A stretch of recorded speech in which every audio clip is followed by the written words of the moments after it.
आम आदमी पक्षात आतापर्यंतची सर्वात मोठी फूट. आपमधील 7 राज्यसभा खासदार आणि 3 लोकसभा खासदार भाजपमध्ये जाणार. राज्यसभा खासदार राघव चड्डांसह संदीप पाठक आणि अशोक मित्तल भाजपमध्ये प्रवेश करणार.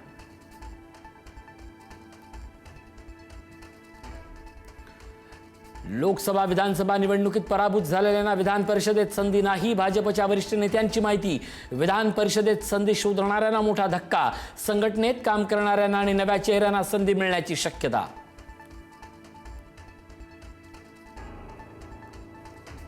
अजित पवारांच्या निधनानंतर कुटुंबात जबाबदाऱ्यांचं वाटप निश्चित. सुनेत्रा पवार राज्यभर फिरणार. पार्थ पवारांकडे दिल्ली मुंबईची जबाबदारी तर जय पवार सांभाळणार बारामती आणि पुणे ग्रामीणचा कारभार.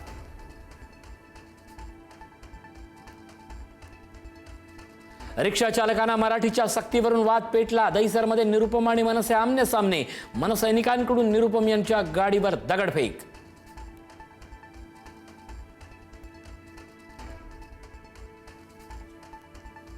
मुंबईत नाशिकच्या कॉर्पोरेट जिहाद सारखी पुनरावृत्ती. मोबाईलवर अश्लील मेसेज करून 19 वर्षीय तरुणीचा छळ. पीडितेकडून आरोपी अशरफ सिद्दीकी विरुद्ध गुन्हा दाखल.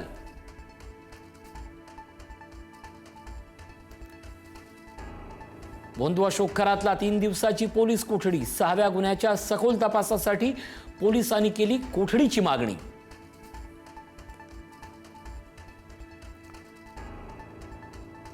अशोक खराच्या जमीन व्यवहारावर गंभीर प्रश्न. उरणमधील चाणजे येथील 58,50,000 जमीन खरेदी.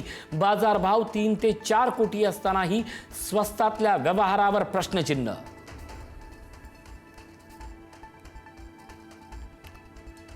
भोंदू खरातचा मुलगा हर्षवर्धन खरातची एसआयटीकडे पुन्हा चौकशी. आई कल्पना खरातबाबत माहिती मिळवण्याचा प्रयत्न. खरातच्या आर्थिक व्यवहारांबाबतही कसून तपास.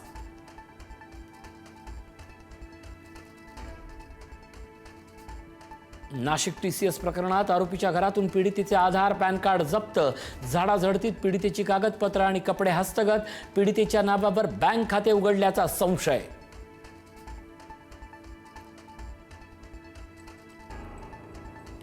नाशिकचा भोंदू महेश गिरी उर्फ महेश काकडेला मध्यरात्री अटक. नाशिक ग्रामीण पोलिसांकडून लासलगावमध्ये कारवाई. भोंदू महेश काकडेवर जादूटोणा आणि लैंगिक अत्याचाराचे गुन्हे.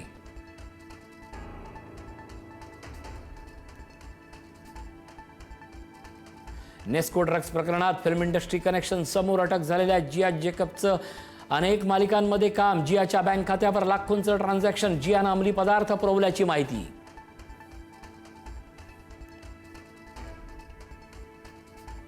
इंधन दरवाढीच्या अफवांवर पेट्रोलियम मंत्रालयाचं स्पष्टीकरण.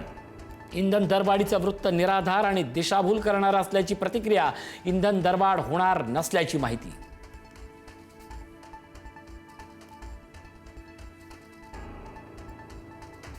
मुंबईत उष्णतेची लाट आणखीन तीव्र होणार. मुंबईतील तापमानाचा पारा 38 अंशांवर जाण्याची शक्यता.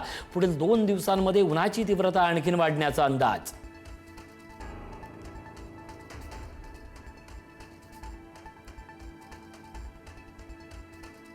नाशिकच्या म्हाडा भूखंड घोटाळ्यात गुन्हे शाखेची मोठी कारवाई. प्रसिद्ध बिल्डर दीपक करमचंदानी अटकेत. बनावट नकाशे, खोटे शिक्के सह्यांद्वारे शासनाची फसवणूक केल्याचा आरोप.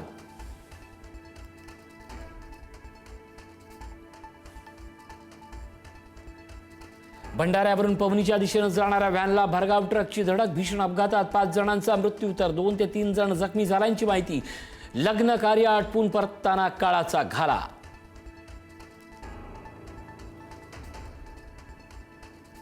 इस्रायल लेबनॉन शस्त्रसंधीला 3 आठवड्यांची मुदतवाढ. अमेरिकेचे राष्ट्राध्यक्ष डोनाल्ड ट्रम्प यांची घोषणा. दोन्ही देशाच्या शिष्टमंडळाची ट्रम्प व्हान्स यांच्याशी चर्चा.